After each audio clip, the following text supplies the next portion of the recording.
My roommate, Leo, was jealous of my perfect, on-demand girlfriend. He did everything he could to move in on her. 2 months later, he was telling me to get the hell out.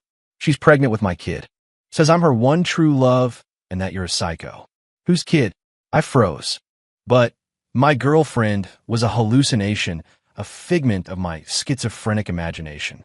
What exactly had he been sleeping with? 1. Leo stood in the middle of the living room, his finger practically touching my nose. My duffel bag was on the floor, kicked over and spilling its contents. My clothes were scattered everywhere, a perfect metaphor for my current situation, a complete and utter mess. A conqueror's smirk was plastered across Leo's face, wider than if he'd just won the lottery. Are you deaf? I said, get out. He repeated, his patience wearing thin. Evelyn needs to rest. Having a freak like you around will stress her out, and it's not good for the baby. I stared at him, a buzzing sound filling my head. It wasn't because I was being evicted, but because of the name, Evelyn. That was the name I had given my imaginary girlfriend. I have a severe schizophrenic disorder. My therapist suggested I create a perfect partner in my mind to alleviate the crushing loneliness. But I always knew she wasn't real. She was air, a ghost, nothing. How did Leo get her pregnant? I swallowed hard, trying to make sense of it. You're saying she's pregnant? Leo scoffed, crossing his arms and looking down his nose at me. What? You don't believe me, right? A loser like you has probably never even held a girl's hand. He snatched a piece of paper from the coffee table and flicked it at me. It fluttered to a stop by my feet. I picked it up, an ultrasound printout. On it was a dark, shadowy mass that looked more like a tumor than anything else. The name typed at the top read, Evelyn Reed. My hand trembled, and I almost dropped the paper. Leo, thinking he'd broken me, grew even cockier. Evelyn told me everything. She only stayed with you out of pity. But ever since that night, I accidentally walked into the wrong room. A slimy, self-satisfied grin spread across his face. She finally learned what a real man feels like. My stomach churned. That night? I remember that night. I'd forgotten to take my meds and had spent hours talking to an empty room.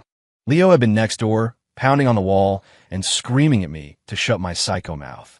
The next morning, however, he'd walked out of my bedroom looking refreshed and smug, telling me I'd been hiding a total knockout. I thought he was just being a sarcastic jerk. Now I see he was dead serious. Leo, listen to me, I said, taking a deep breath, trying one last time to pull him back to reality. My name is on the lease for this apartment. And besides, Evelyn doesn't exist. His face twisted in fury. He shoved me hard. I stumbled back, my shoulder hitting the doorframe. Don't you dare talk about my girl and my baby like that. You're just jealous. I'm telling you, Evelyn is asleep in the bedroom right now. He hissed, his voice low and threatening. If you wake her up, I'll kill you. The bedroom door was shut tight.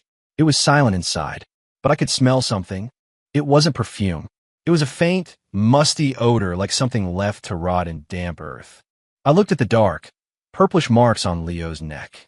Were those hickeys? No, the shape was wrong. They looked less like marks of passion and more like the swollen bruises left by leeches. I stopped arguing. A strange, morbid curiosity started to bloom in my chest. If he was so determined to play the proud father-to-be, who was I to stop him?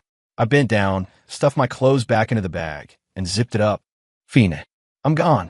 At the door, I glanced back at him. I wish you too a healthy baby. Leo just grunted victoriously and slammed the door in my face. The moment it clicked shut, I heard him call out toward the bedroom.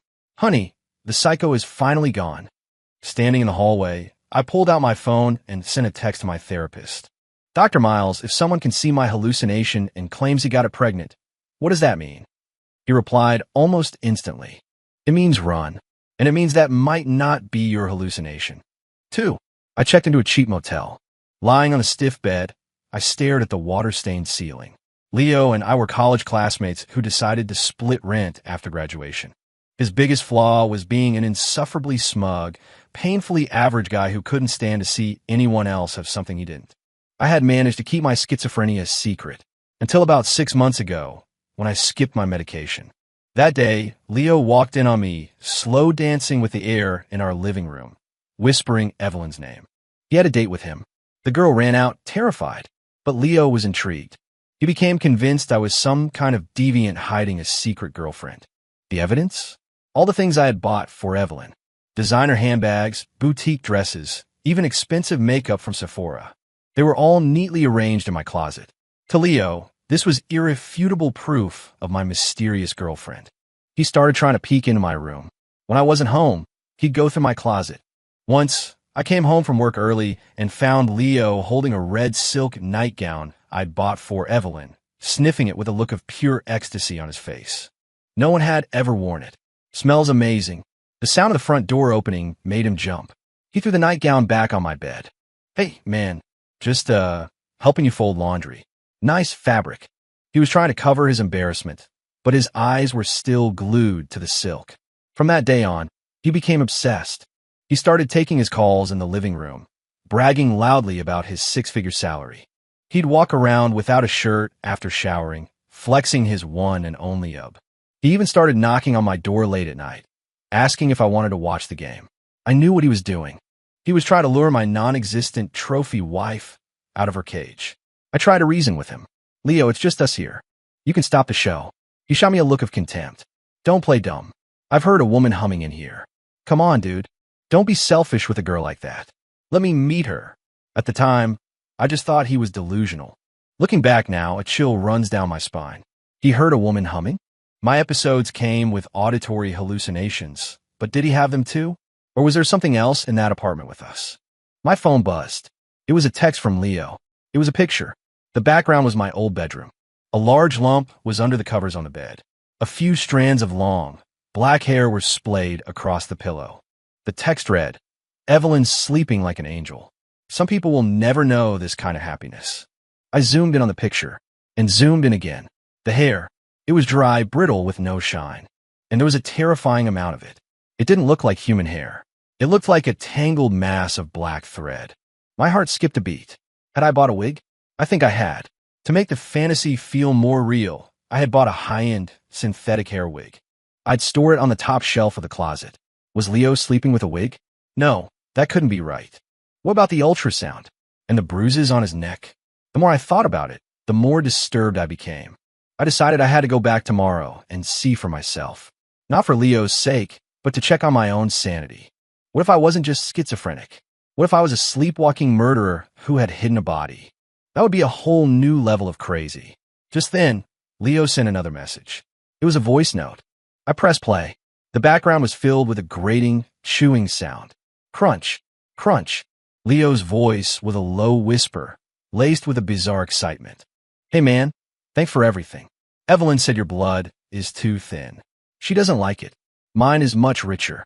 My hand went slack, and the phone fell, smacking me in the face. The sting of the impact was nothing compared to the horror of his words. My blood?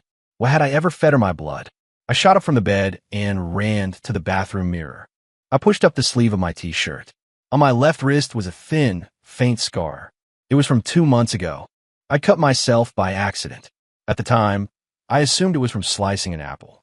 But looking at it now, the cut was too clean, too precise. As if something had latched on and drank. 3.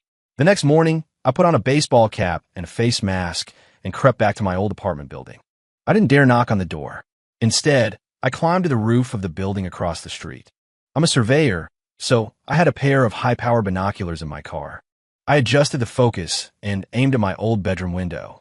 The heavy blackout curtains were drawn tight, letting no light in or out. Why would they be closed in the middle of the day? I watched for hours. Finally, around noon, a DoorDash driver buzzed the apartment. A minute later, Leo appeared at the living room window. He didn't open it, just pulled the curtain back an inch. When his face came into focus, I sucked in a sharp breath. It had only been 1 day, but Leo looked like a shriveled-up piece of beef jerky. His eyes were sunken, his cheekbones jutted out, and his skin had a sallow, grayish tint. He used to be a solid 180 pounds. Now he couldn't have been more than 140. He was holding 5 or 6 bags of takeout, all greasy, high-calorie food like pizza and barbecue ribs. He turned and walked toward the bedroom. His gait was strange. He limped, as if he were dragging something heavy. Or maybe something was clinging to his back, weighing him down. I angled the binoculars, trying to get a glimpse inside the bedroom. Just as the door opened, I saw a hand. It reached out from the darkness of the room to take the food. That hand, it was deathly pale and unnaturally long. The knuckles were twisted, and the fingernails were black, sharp as hooks. That was absolutely not a human hand, and it certainly wasn't something that a wig could conjure up. Leo smiled obsequiously, trying to enter the room, but the hand slammed the door shut. Bang! Leo almost got his nose broken, but he wasn't angry. Instead, he pressed his ear against the door, a look of rapturous devotion on his face, like a dog guarding a bone. I lowered the binoculars, my palms slick with sweat. What the hell was that thing? When did my apartment become home to a monster? I frantically replayed the events of the last 2 months in my head. Besides the clothes and the wig, what else had I done? Right? 2 months ago, I'd gone to my family's home in rural Vermont for my great-grandmother's funeral. My great-grandmother had been a reclusive folk artist, known for crafting strange, lifelike dolls. Before I left, I'd packed up a wooden chest from her old workshop. It was full of old journals and miscellaneous art supplies. I just wanted a memento. When I got home, I shoved it under my bed and forgot about it. Could be something from that chest. I had to find out. I called my landlord. Hey, Mr. Henderson, I need to break my lease. You can keep the security deposit. He started yelling on the other end about the contract. Just so you know, my roommate is still there, I added, and he might be trashing the place. That got his attention. What? Trashing it? No way. I'm going over there right now. The landlord was a notorious neat freak. That was the magic word. I hung up and waited downstairs. 30 minutes later, he arrived, looking furious. I slipped in through the main entrance behind him. At the apartment door, the landlord started banging. Now, open up. It's the landlord. No response. He pulled out his master key and shoved it in the lock. The door swung open, and a nauseating stench hit us like a physical blow. It smelled like a fish market that had been left to rot in the sun for 3 days. The landlord gagged, covering his nose. Jesus Christ, did you guys cook a dead body in here? The living room was a disaster zone. Takeout containers and gnawed-on bones littered the floor, and there were clumps of black hair, tangled on the carpet like patches of dark, diseased moss. Now, the landlord bellowed. The bedroom door creaked open. Leo stood in the doorway, his eyes dark and menacing. He was holding a paring knife. Blood dripped from the tip. His other hand was pressed against his own thigh. Fresh blood was seeping between his fingers. He had been carving flesh from his own leg.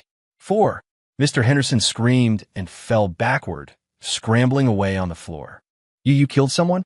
Leo ignored him, his dead eyes fixed on me.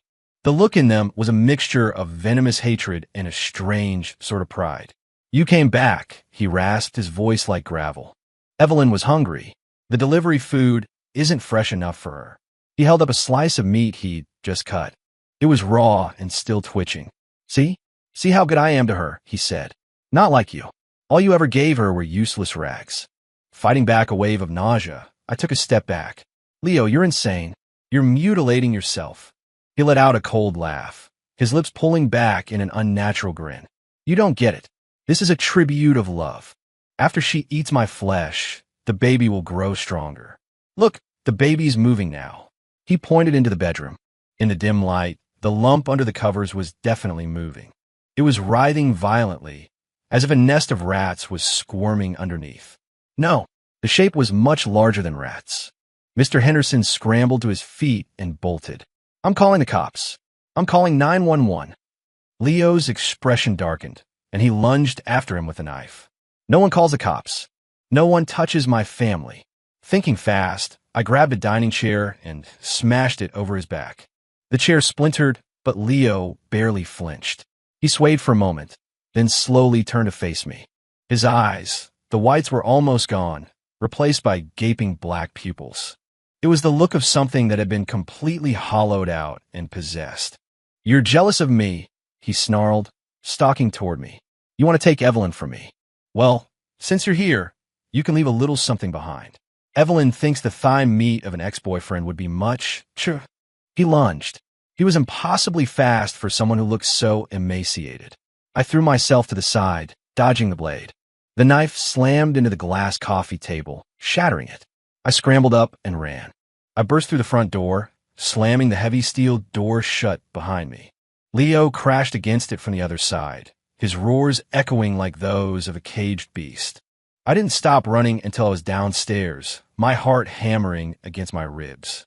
Police sirens wailed in the distance, growing closer. Several heavily armed officers from the SWAT team charged into the building. I stood behind the police tape, my eyes fixed on that third-floor window. Suddenly, the curtain moved. A face pressed itself against the glass. It wasn't Leo. It was a face made of porcelain, bone white, with 2 circles of red blush on its cheeks like fever spots. Its lips were painted into a grotesque, permanent smile. It was smiling at me. That was the unfinished doll I brought back from my great-grandmother's workshop. A bomb went off in my head. I remembered. The chest contained the unfinished body of a life-size doll my great-grandmother had been working on. I thought the articulated wooden frame was brilliant and brought it back to study. Then my episodes got worse, and I started projecting Evelyn onto it. I dressed it in the clothes I bought, I talked to it. But I swear it was just wood, porcelain, and cloth. How did it come to life? And how did it get pregnant? A few loud bangs echoed from the apartment, followed by the sound of something heavy hitting the floor. A little while later, Leo was carried out on a stretcher. He was covered in blood, hands and feet in restraints, still screaming deliriously. "Don't touch her! Don't touch my baby!" Behind him, 2 officers carried out a large, sealed evidence container. It was covered with a black tarp, but I could see something struggling violently underneath. From one corner, a small foot poked out. It was wearing a tiny, red, embroidered slipper. It was a doll's shoe, but it was stretched taut, bulging, as if it were filled with flesh. 5. Leo was committed to a psychiatric hospital. I was taken in for questioning. The police asked me about the doll. I told them I had no idea, that I was a surveyor and it was just a piece of art. They looked at me like I was an idiot, but they had no evidence to hold me. After all, Leo was the one who went crazy and attacked people. The doll was taken to the evidence locker. The story goes that for one night, the Mortecs kept hearing a baby crying from inside the cold storage unit. The next day, the doll was gone. Security footage showed it had simply walked out of the police station. The whole affair became a cold case, quickly buried. A month later, I went to visit Leo at the hospital. I needed to understand what had happened. Looking at him through the reinforced glass of the visitation room, I almost didn't recognize him. He was skeletal, but his stomach was grotesquely swollen, as if he were 8 months pregnant with twins. His doctor said it was a severe case of pseudocyesis, a phantom pregnancy. His abdomen was just filled with gas and fluid. But as I looked at it, I could have sworn I saw something squirming inside. When Leo saw me, he threw himself against the glass. "Alex, Alex, you're here." He cried, his voice manic. "You have to tell them. Evelyn is real. The baby is real. It's kicking me, look." He lifted his hospital gown. There on his taut belly, a small handprint momentarily pushed out from within. The print was sharp and pointed, as if it only had 3 fingers. My scalp crawled. "Leo, the doll is gone." "It escaped," I said softly. He stared at me for a second, then burst into wild laughter. "Escaped? Huh, of course she escaped. She's gone to find our new home. She said it's too loud in here, bad for the baby's development." He pressed his face against the glass, his eyes darting back and forth. "Hey, has she come to see you? She always loved your scent. She said you were her creator. That makes you grandpa, doesn't it?" A wave of revulsion washed over me. "Leo, that was an art doll. Some cultures believe they can be vessels." "A vessel for what?" Leo's smile froze, then twisted into something even more deranged. "So what if she is? She loves me. She's given me a child. What would a lonely freak like you know about love?" He suddenly clutched his stomach, doubling over in pain. "Ow, the baby's hungry," he groaned. "Hey, buddy, can I borrow some blood?" He started slamming his head against the glass. Thud, thud, thud. Blood streamed from his forehead. Orderlies rushed in and injected him with a sedative. As they dragged him away, his eyes remained locked on me, his lips moving silently. "She'll be back. She'll come back with the baby." Leaving the hospital, I saw that night had fallen. The streetlights cast a sickly yellow glow. I couldn't shake the feeling that I was being followed. I heard a faint, skittering sound behind me. Scrape, scrape, like porcelain being dragged across pavement. 6. Back in my new apartment, I double-bolted the door and drew all the curtains. The doll was out there somewhere. That thought sat like a stone in my gut. I was its creator. In a twisted way, I had given it the personality of Evelyn. If it truly had a mind of its own, it would come looking for me. I opened my laptop and started digging through the scanned files of my great-grandmother's journals. I had to know what kind of dark folk art this was, a doll that could come to life and get pregnant. After hours of searching, I found a passage in a worn, leather-bound notebook. To give the vessel a face is to invite a guest, but to paint the eyes is to trap a soul. If fed with the blood of the living, a mind will awaken. If a man lies with it, it will drink his spirit to form a child, and a blight will be born upon the world. The blood of the living? I looked at the scar on my wrist. So that cut wasn't an accident. Had I, in the middle of a delusion, fed it my blood? Or had it taken it from me? Either way, that idiot Leo, with his own pathetic life force, had fully activated it. And now, it was out there, pregnant with a monster. Just then, a soft sound came from my closet. Creak. It was the sound of a wooden joint bending under pressure. My entire body went rigid. I slowly turned my head to face the closet. It was an old, heavy wardrobe the landlord had left behind. From the crack in the door, a familiar smell wafted out. Damp earth and decay. And the faint, metallic scent of blood. I grabbed the fruit knife I'd left on my desk. I moved toward the closet, one slow step at a time. Who's there? No answer. Only a faint, wet chewing sound. Smack! Smack! I yanked the closet door open. It was empty, save for a few old coats hanging inside. But then I looked down. Huddled on the floor of the wardrobe was a small, red form. It was the doll. Its red dress was torn and filthy, covered in dark stains. Its once flat abdomen was now swollen to the size of basketball. Its face was turned toward me. The eyes, once just painted porcelain, now held a glimmer of malevolent life. The painted eyeballs swiveled to look directly at me. The ink of its smile had bled, making it look like it was drooling. It was clutching a dead rat, gnawing on it. Its hinged jaw opened and closed, swallowing the creature fur, bones, and all. I wanted to vomit. But more than that, I wanted to run. The moment I turned, an ice-cold hand clamped around my ankle. It was a doll's hand, made of wood and porcelain, but it had the strength of a steel trap. Grandpa! A high-pitched, reedy voice emanated not from its mouth, but from its swollen belly. The child was speaking. Daddy's out of meat. Grandpa smells good. I kicked out with my other foot. The doll's arm snapped with a crack of dry wood, revealing the metal armature inside. But it didn't let go. Instead, it began to crawl up my leg with the speed of a large spider. Get off me! I yelled, slashing wildly with the knife. The blade hit its body with dull thuds, like cutting into old leather.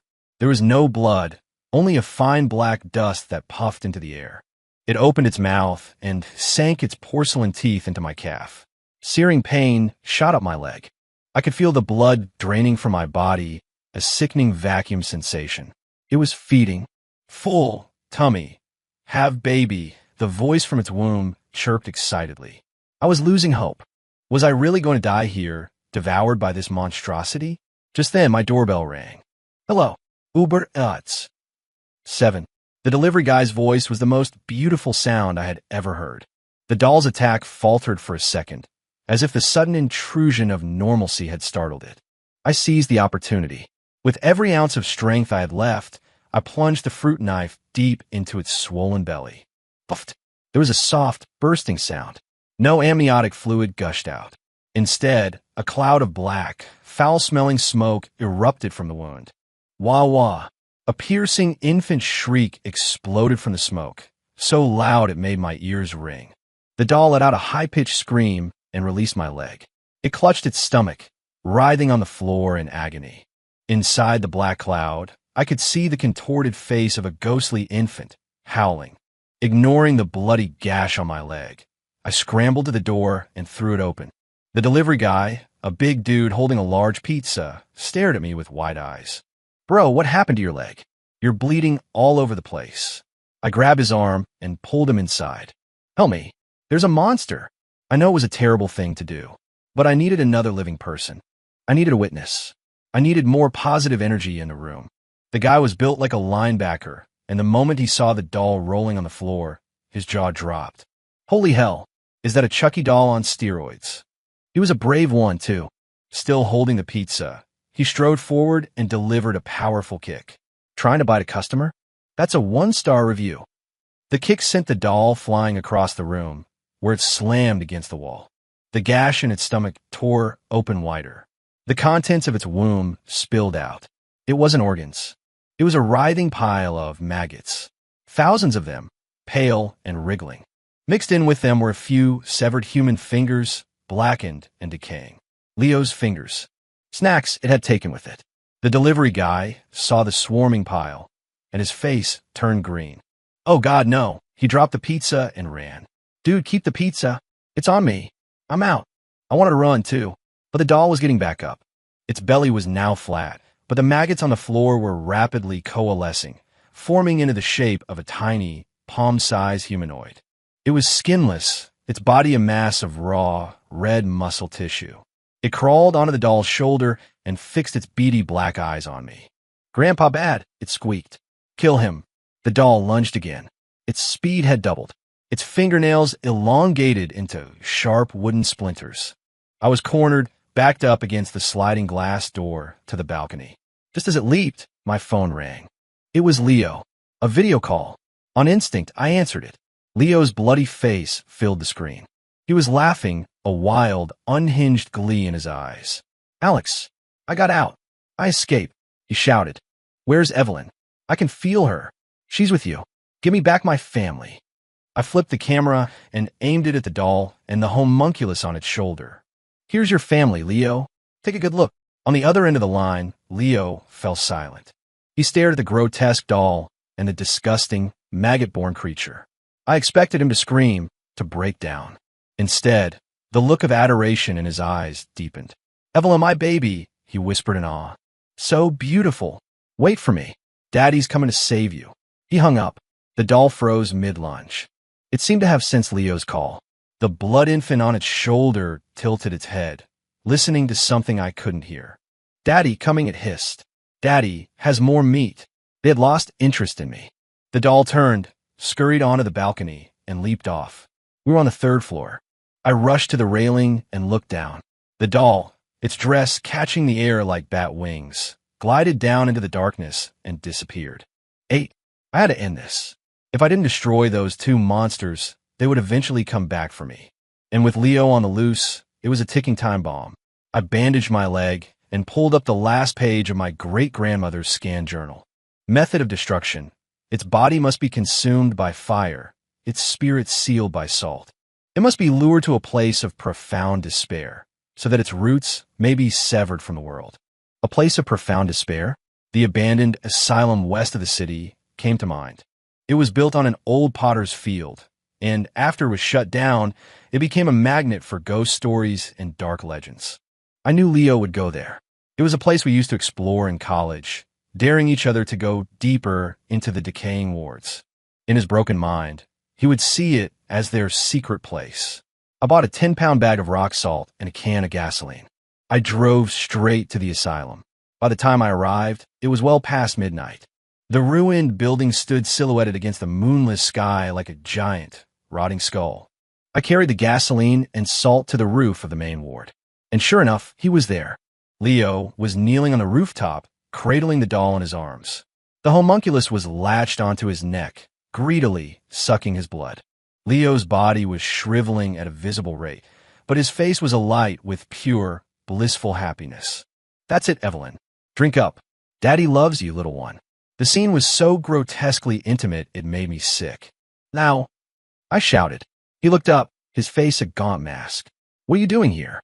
Did you come to steal my happiness? His voice was weak, but filled with a burning hatred. I came to send you all to hell. I unscrewed the cap of the gasoline can and drenched them. The gasoline rained down on him, the doll, and the creature. The doll shrieked. It was terrified of fire. The homunculus sensed the danger, detached from Leo, and bared its needle-like teeth at me. Bad man. Burn him. It shrieked. The doll shoved Leo aside and charged at me. I was ready. I flicked open my Zippo. Goodbye. I tossed the lighter. Whoosh. A wall of fire erupted. The doll became a screaming, flaming torch. It thrashed wildly in the inferno, and the sound it made wasn't of burning wood, but of 1,000 women wailing in agony. The homunculus hopped through the flames, trying to escape. I threw a handful of rock salt at it. The salt hit the fire and burst into a shower of brilliant orange sparks. The creature slammed into an invisible wall and was thrown back into the heart of the fire. It melted like wax, dissolving into a puddle of black ooze. Leo watched it all, his face blank with shock. He watched his wife and child burn to ashes. Then a gut-wrenching, animalistic howl tore from his throat. No! He scrambled to his feet and, without a moment's hesitation, plunged into the fire. Evelyn, I'm coming with you. He wrapped his arms around the burning armature of the doll. The flames consumed him. I watched him burn, watched as his body and the doll's frame fused together in the intense heat, until, finally, there were no more screams. There was nothing left but a pile of charred remains and the cold, silent night.